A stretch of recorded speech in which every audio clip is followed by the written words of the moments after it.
Hello, my name is Bryan Brewer. I'm the founder of Funding Quest. I work as a consultant and a mentor and a coach to help startups raise investor funding. And so today I'm going to talk about the issue about financial projections. It's sometimes a real bugaboo for many startup CEOs about how do I actually do this? How do I create realistic financial projection? In fact, that's the name of my talk today, creating realistic financial projections for your startup. So I want to start by mentioning how important these are and how fundamental they are to your whole business plan and how you communicate your business to an investor. The financial projections are basically, it tells the story of your business in numbers. And when you go to give, when you send out an executive summary, you'll have to have a snapshot of your profit and loss statement for 3 or 4 or 5 years. When you do your pitch in front of investors, you'll have to have a slide that shows a graph that shows how your revenue and your profits are going to grow over time. And then, of course, in your full business plan, you need much more detailed information about your financials, basically a full 1-page for profit and loss projections with some detail in there.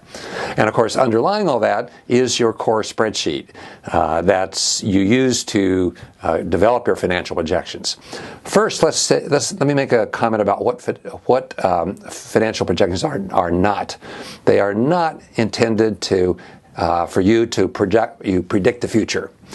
Sometimes I talk to founders and they say, gee, Bryan, I can't. How can I predict what's going to happen here? Why do I even have to bother with these financial projections? Well, the answer is they've got some real purposes and there's some real good reasons for you to do it. The first one is that they demonstrate to investors that you have the ability to plan.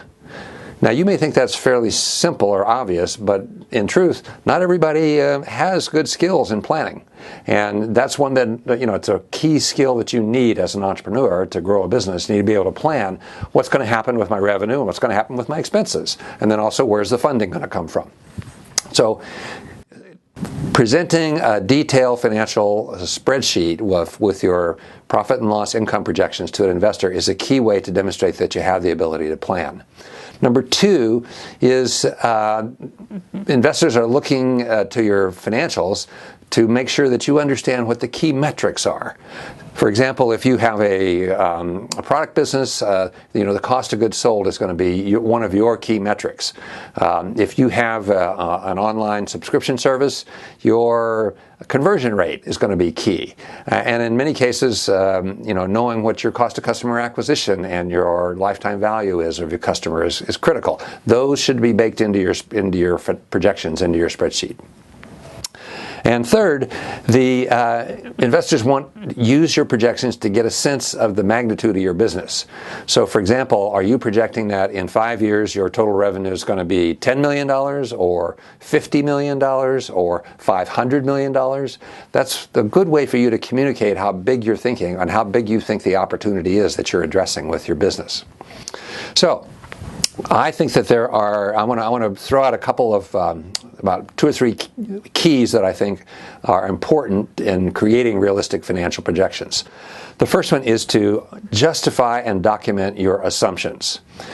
There's a lot of assumptions that go into a spreadsheet about what your headcount is going to be, how fast your revenue is going to grow.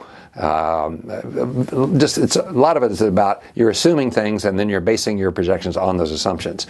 Well, it's critical for you to clearly identify in your spreadsheet what your assumptions are, and then also document what kind of backup research data that you have to justify why you think that assumption is real. It's real life. Second one that I see a lot of entrepreneurs not doing or not understanding is to correlate your revenue growth with the rate of expenditures on marketing. I mean, if you think about it, it's real simple. You spend money on marketing, that brings in customers, which give you revenue. Well, there should be a strong correlation about those two items. And if you're spending a certain amount on revenue, then if you're spending a certain amount on marketing, then how much revenue should you get from that? And what's the right proportion? Are you doing the metrics right? And part of this is calculating the lifetime value of a customer and your cost of customer acquisition. So that's just part of the equation there. And then third, a third key is to make sure that you get your financial projections reviewed by others, especially mentors and peers, other startup founders who are, maybe have a different business, but they can give you a reality check about are you way off base here. Because that's what you don't want to do when you present financial projections to an investor. You don't want to seem like you're unrealistic. Typically, what I see is that your entrepreneurs are unrealistically optimistic or high in how much revenue they're going to generate, but sometimes they're unrealistically low. So you want to try to get some feedback and make sure that you're in the sweet spot. So finally, here's a few tips that I've seen, and more in the mechanics of building a spreadsheet for financial projections that I want to share with you.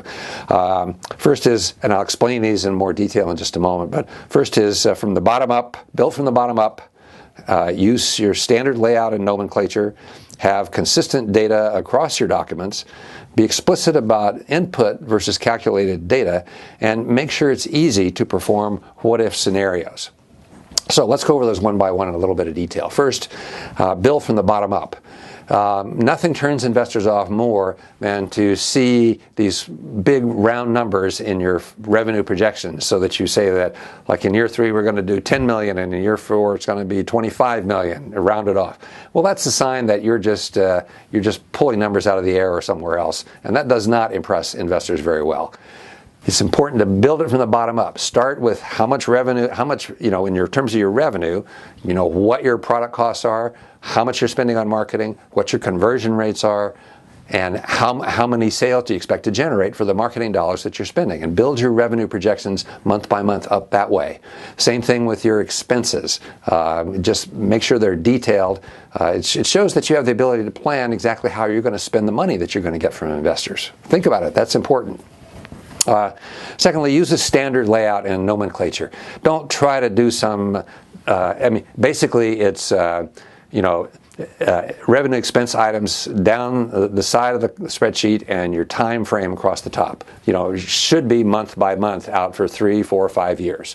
Use that format for your profit and loss statement or your income statement, because it's what investors expect to see. Don't try to make them learn some new standard, some new kind of layout that you have in mind.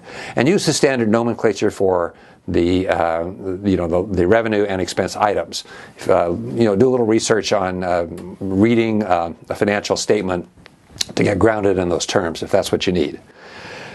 Next, have consistent data across your documents. This is another pet peeve of many investors, is they'll look at your materials when you're giving a pitch, and you'll have a certain number about your revenue in your slide deck, and then you've got something different in your executive summary, and then something even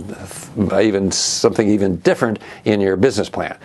If you update these numbers in your spreadsheet, then those numbers should be propagated into all those separate documents that rely on those numbers, so that you come across as consistent. Otherwise, if they're looking at the documents and they say, well, here you said 5 million and over here it's 8 million, so it just creates confusion and doubt in the mind of the investor.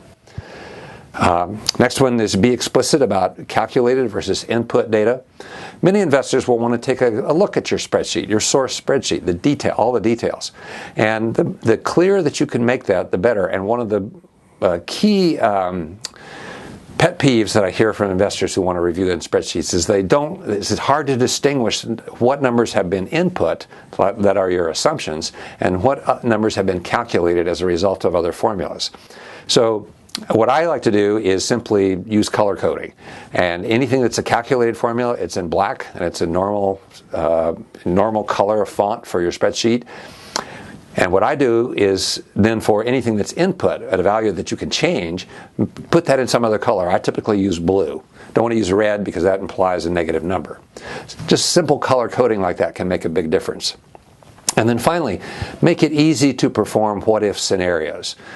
So that, and this is more for yourself, but your investors might want to do this too. But some of these key variables, like conversion rate or cost of goods sold, highlight those numbers and make it easy for someone, especially yourself, to go in and say, well, what if my cost of goods changes by 10%? Or what if I up that number? Then what is the ripple effect on my profit and loss statement throughout the whole spreadsheet? That's the beauty of using an electronic spreadsheet to do this. So make it easy on yourself and take advantage of it. So finally, that's the nutshell. That's it in a nutshell about how to create realistic projections. If you'd like to get a copy of these slides, please send me an email, brian@funding-quest.com. And I also recommend that you, if you haven't already, is to check out my free minimum fundable company test. It's online at mfctest.com. It's 20 questions you answer about your startup, and it'll give you a score that gives you an idea of how fundable you are. Have you crossed the threshold yet to where you are ready to present to investors? And having a set of realistic financial projections is a key factor in being ready to present to investors. So send me an email request if you like the slides, take the MFC test, and best wishes in your quest for funding. Thank you.